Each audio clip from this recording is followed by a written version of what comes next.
Check. 1, 2, 3. The D. Brief. This is the D Brief. Go. Your guide to Detroit. Your guide to Detroit's arts and entertainment scene. This is the D Brief. Hello and welcome to the Debrief. I'm your co-host. My name is Seth Ressler. I'm Becky Scarsalo. And we have somebody very special on the show tonight. She has a brand new job. She is the new executive director of the Scarab Club. It is the 102-year-old art club that is there in Detroit. Want to welcome Ann Wilkinson. Ann, thank you so much for coming on the show. Hi, thank you for having me. Let's start here. For somebody who's never been, what is the Scarab Club? The Scarab Club started out as a men's art club. It was for men who were artists and businessmen, basically. A place for them to have lunch and studios where they could make some paintings and they could have exhibitions and smoke cigars and do that stuff that those kinds of clubs used to do at the beginning of the 20th century. And over the years, it has evolved into a place that's a little more inclusive. Women are actually allowed to come in. They're actually allowed to be members. It's still a club, though. It's an artist club with membership. We do exhibitions. We have We have sketch sessions from live models. We have 6 artist studios. We have a full complement of music programs and literary programs, and we do all sorts of stuff. Nice. So tell me about the sort of the mission these days. I mean, how it's changed from what it was originally. Well, we've tried over the years, or the people before me have tried over the years, to get away from the exclusivity idea of that the word club denotes. So, we're really trying to plan events and plan activities that reach out into all aspects of the community so that people will come there and feel comfortable as a place to come and hang out, to talk about art, to learn a little about art, and to have a good time. I'm not going to lie, I felt that way. Like, I see the Scarab Club all the time. I have not been inside, and I've always been wondered, like, can I just walk in? Like, what do you have to do to... If Special I had, knock. really, almost... Probably half the people who walk in the door say that to me, that they've always been afraid to come in or they didn't know if they could come in. And it's partly because of the architecture. Those big wooden doors, big solid wooden doors are kind of forbidding. Right. But we're open from noon to 5, Wednesday through Sunday, and you can just walk in. You can walk in and hang out on the second floor and just read a book, or you can look at art or anything. Wait, so you can? So, Yeah. So what is yeah. the club portion of it these days? I mean, you said that there are still memberships. There are still memberships, and we actually have quite a lot of memberships. We have almost 500 memberships. And when you're a member, you get to do certain things, like there are certain events that are planned just for members. There are... you get price breaks at other kinds of events. Like we do this series of kind of business meetings for artists, how to present your work, how to apply to an exhibition, that sort of thing. And members get a big price break with that. Plus, you have the option of being able to rent one of the studios on the top floor. And our big show at the end of the year called the Gold Medal Show is only for members. So... we're still working on, and you get free parking. So That's a plus these days. That's yes. always a plus. Yes. So we're really working on putting together a members package that will make people want to be members and realize how cool it is to be a member, actually. It's such a gem. I mean, Seth, you have to go. It's one of these gems of Detroit that I feel like is still a little bit secretive. People don't all know, but it's such a unique position there behind the DIA, but it has its own little spot in that beautiful patio courtyard out back. But it's very convenient if you want to explore a day of art. It's right there, right by the DIA. Yeah, that's right. And we are the only single building that is a historic district in the city. So our little area where we are is a historic district, as well as the building being historic. The building was finished in 1928, the year after the main building of the DIA was finished. So they're sort of, the Scarab Club and the DIA are really the two artistic anchors of the cultural center for that reason. And I appreciate that not that much has changed inside. It's really No. been preserved really well. It's gorgeous. Yeah. Well, the first floor has changed a lot because that's been turned into a kind of white box contemporary gallery yeah. space.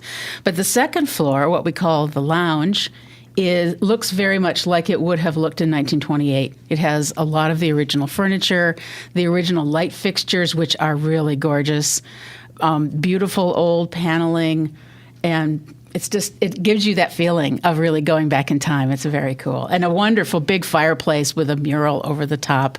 And, of course, that's the floor that has the famous beams. One of the things the Scarab Club's famous for are these beams that go across the ceiling, and they've been signed by lots of famous artists who have come through Detroit. Really? So who are some of the people that I would see on those beams? Like Diego Rivera. Who? Like Margaret Bourke White, the photographer. Marcel Duchamp, the Dada artist. Yeah. Big Sean? Different kind of artist. Visual art. Let's talk about some of the exhibitions that you have going on right now. If we were to walk in, because you've got a couple of different, rooms or galleries? Well, the building is quite small, and the first floor is a gallery space. And right now we have a juried show in there that's an all-media show juried by Sue Carmen Villan, who's a local artist. And she has a very singular point of view, so it's a pretty interesting show. So back up. Explain what that means for people who may not be well-versed in the art world. What is a juried show? What happens is we put out what's called a call to entry. And if you're an artist, you can submit a number of works, usually 3, and then we ask someone to come and pick out the best works for the show, or the works that he or she likes the most, or feel that will make a coherent show. And so they choose the works, and we hang them. Nice. Yeah, it is nice. And you cover all types of art, correct? We Different do. genres. We do. And the Scarab Club has always been known for its figurative or narrative work, landscapes and portraits and stuff. But these days, with artists working in so many different media, we've really branched out. And the last show, for example, was a collaboration. It was a wonderful show, a collaboration of 3 artists, a printmaker, a ceramist, and a sculptor. And they made works that were based on the history of the building. Oh. So it was really a beautiful show, but it was a very different kind of show for the Scarab Club. Wow. Nice. And what shows do you have coming up? Let's see. What do we have coming up? We have another juried show coming up in the spring. We always have a sort of a landscape show in the summertime. We have a show that is that is drawn from, so to speak, our sketch session artists, people who draw from the live model. Every summer we give a show to them so that their work gets to be showcased. Oh, so that's nice. pretty cool. Yeah, it's fun. And in the fall we're doing a big show of a very special artist, a woman named Lois Teicher, who did the big white sculpture that's out in front of the building. Yeah, I know her children well. Of course you do. Yeah, that's right. She's in radio. But she's 80 years old. She's been working in these gigantic steel painted sculptures her entire career. She's the only woman I can think of who works that way. Yeah. So we're going to do a kind of a retrospective for her with a book, which will be nice, and she'll sign the beam. So it'll be really... Oh, that is super special. It'll be very special, yeah. Nice. Can I ask what your role is? I mean, what exactly does an executive director do day to day? Well, we don't have a very big staff. I only have 4 part-time staff. Right. So I'm sort of doing everything. I mean, I do have a gallery director Trina Erickson, who does all the exhibitions, and she's just wonderful. She's been there forever. But it's sort of my job to oversee everything and to think about new ideas for the club and new ways to reach the membership, and especially new ways for us to partner in the community, because that's something that I really want to do. It's a way that I can use my longtime connections in the Detroit community to really make the Scarab Club more visible and more approachable for people. Well, I know directly that kind of thing works. I was telling you off the air that my son did an architecture camp in the summer at CCS, and one of their projects was to go over to the Scarab Club and draw out a plan for one of the artist studios. And that's a kid that, is going to want to go there again because he got to walk through the whole building and see what it was about and the architecture and the history. And the more kids you can reach, then you have that whole generation that can support, because it's all about funding too. I mean, you need patrons and supporters. Right. So, right. Yeah. And I know you've been open for different things that go on in Midtown and the Cultural Center, like when De-Electricity was in town, or those different things. So. And Noel Night, we're always open for Noel Night. So, but what really is going to change things for the Scarab Club, I think, though, is the project that Midtown Detroit is spearheading, the DIA Plaza project, which is now called the Cultural Center Planning Initiative. That's going to be something that will link all of the organizations in the cultural center, and it's going to raise everybody's profile. But it also, they're working really hard to try to bring the organizations together, cross-organizational planning and events, and it's going to be a really cool project. So how does that work in a town like this? Because this is a city that has a number of really amazing museums, different types. I mean, not just the DIA. You've got the Henry Ford. You've got the Motown Museum. You've got the all the other institutions around here. How do they all interact with each other? Are they competitive? Do they get along? Do they? I don't know. How does that work? Oh, I mean, everybody's really collegial, and they get along, and we all try to support each other. That's always been the case ever since I've been in town. I mean, of course, we're competitive for money because there's never enough. So we share a lot of the same patrons, for example. We certainly share the same audiences, and that's especially true in the Cultural Center, where the Historical Museum is there, and the Science Center, and the Wright Museum. So, but we do try to do things as a team.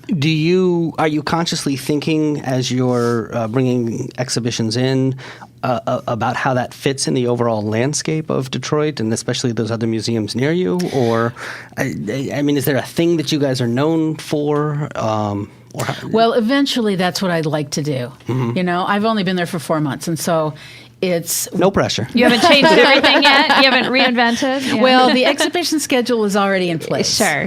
So it's in place kind of through December. But as we start to plan for the next set of exhibitions, then I think it really will be important to try to think about exhibitions that have some crossover in the community or speak to something that somebody else is doing. It just helps everybody that way. And it also helps all of our visitors understand what's going on. Because for many people, contemporary art is still pretty mysterious. So anything we can do to make it more accessible to them, I think, is wonderful. Well, I think you're a great person to do this. If you could tell us a little bit more about your history, and you were at the DIA for many years. And I was at the DIA for a long time. I grew up in the Thumb on a horse farm, and came to the University of Michigan, where I got a bachelor's in French and then a master's in art history. And as I finished my master's, I was hired by the DIA to work as one of the researchers for a big exhibition that we did on the history of Cranbrook called Design in America, the Cranbrook Vision. And that was a wonderful show, and it was a great way for me to sort of figure out what was going on. Because I had this academic background, but I didn't have any practical background in what it really means to work in a museum. And so at the end of 3 years of working on that show, after it traveled to all of its venues, then I became part of the DIA staff, and I joined what was then the Department of Modern Art. And through all its permutations, it switched over to modern and contemporary at one point, and then it split up later on. And so I was at the DIA for 27 years. Wow. So it was wonderful. I mean, people really don't understand how important and really magnificent the DIA collection is. No, not every city has a museum like that. It's just amazing. That is so true. I know when I started taking art history in college, I don't have your degrees, but I remember in the book, the art history books, realizing that the DIA owned a lot of that stuff. Yeah, that right there in the book. Yeah, and it's something to be really proud of. Yeah, it is an amazing collection, and I even now I miss working with that collection. It was just so much fun to be there. But after I left the DIA, I taught for a couple of years. I taught art history at U of M Dearborn, which was loads of fun. And then I was hired by the Alfred Taubman School of Architecture and Urban Planning at the University of Michigan, the architecture school there, to do exhibitions. And we had a big gallery in downtown Ann Arbor and a small gallery in the Art and Architecture building on North Campus.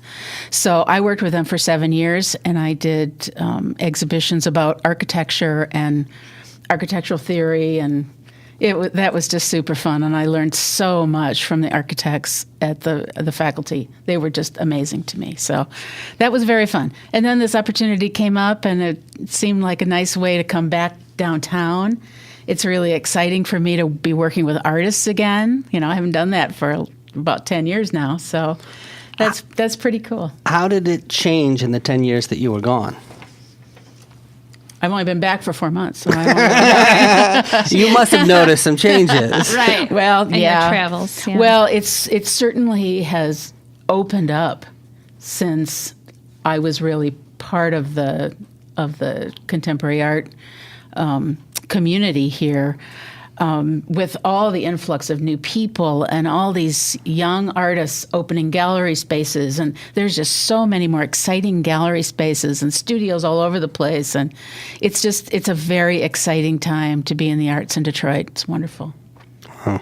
Do you think the base of collectors has built up too? People actually purchasing and investing in art, or not yet? I'm not sure about that. I don't know enough about it to answer that question with any authority. I suspect not. I suspect that probably not.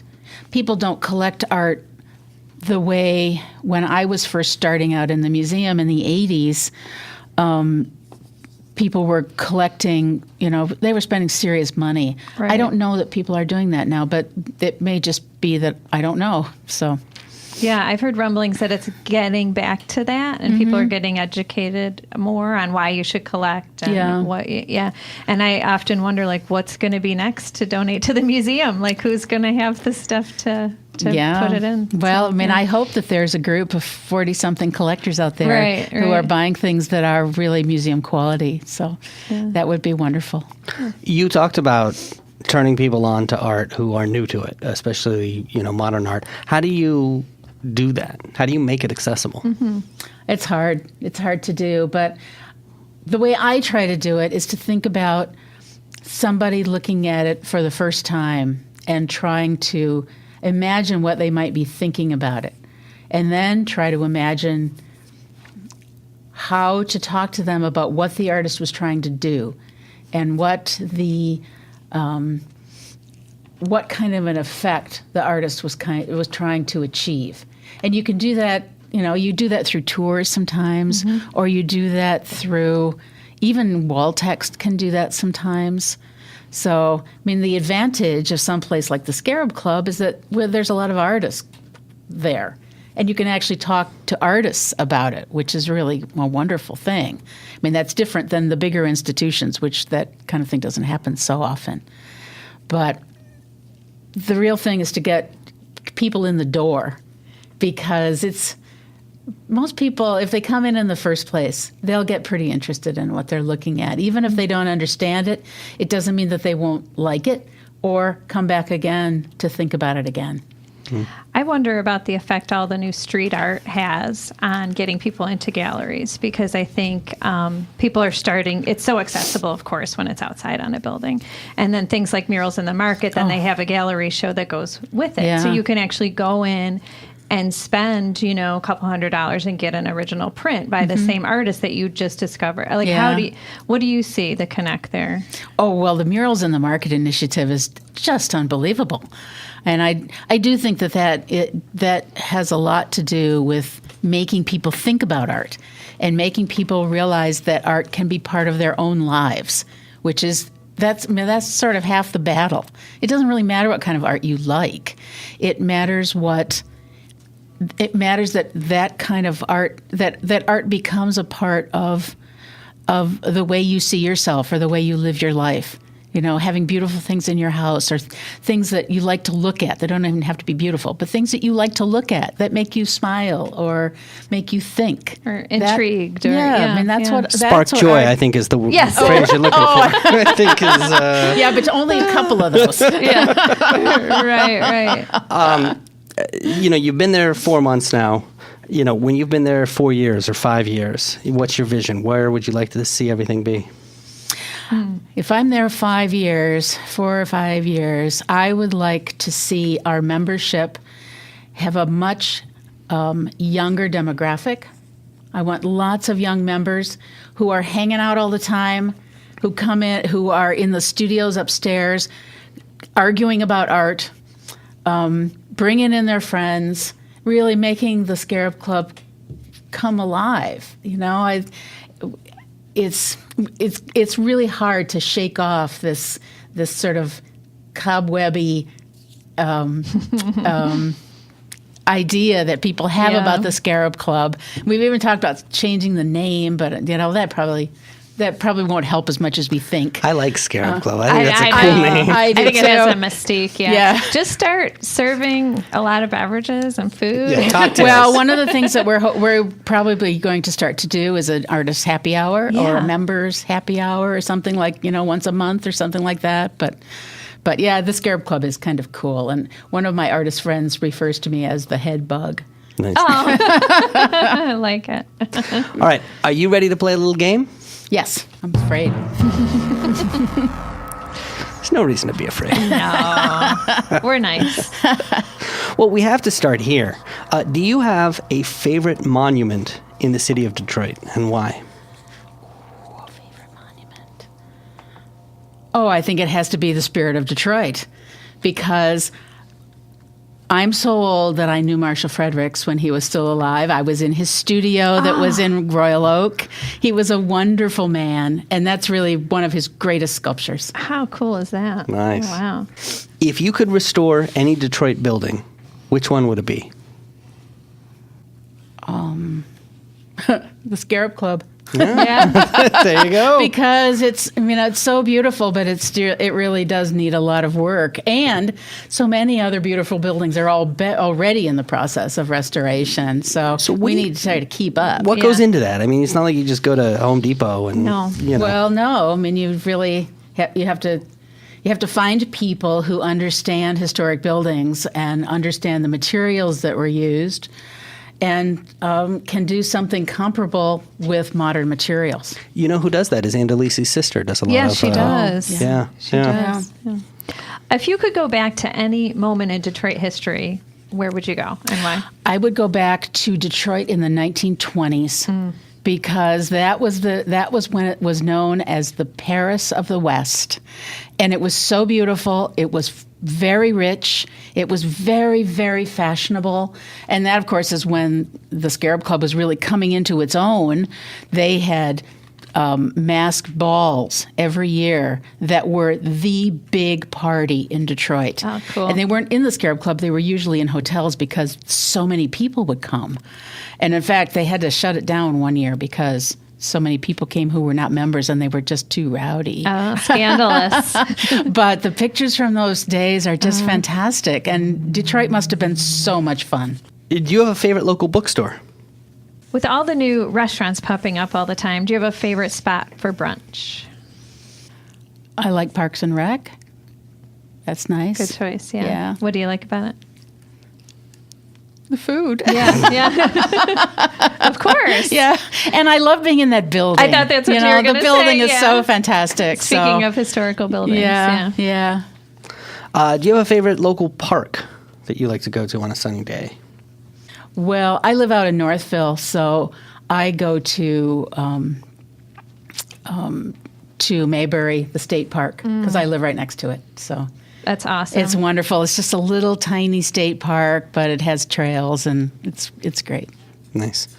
If you could have lunch with any Detroiter, dead or alive, that you haven't met yet, who would it be? haven't met yet.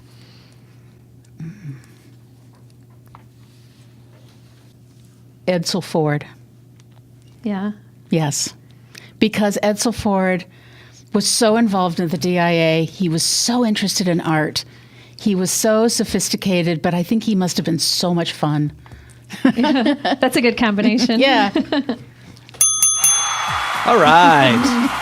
There Well you go. done. Yes. Well, look, Ann Wilkinson, the brand new executive director of the Scarab Club, thank you so much for coming on the show. It was great to have you here, and congratulations. We look forward to everything that you're going to do over there. Yeah. Big plans. Yeah. Yeah, thanks very much. Come and visit us. Well, definitely. If people want to go check it out, it is, of course, right across from the DIA, and they can visit the website as well, scarabclub.org, right? Right. We're on the corner of John R. and Farnsworth, just east of the DIA. All right. And one thing we didn't mention is it's also available spaces for rent for Yes, that's weddings right. and meetings and things Yep, like that. that's right. So if you're looking for a unique venue, Yep. Perfect. Well, thank you so much for coming on the show. Until next time, Detroit's moving. keep up. The debrief. Your guide to Detroit's arts and entertainment scene.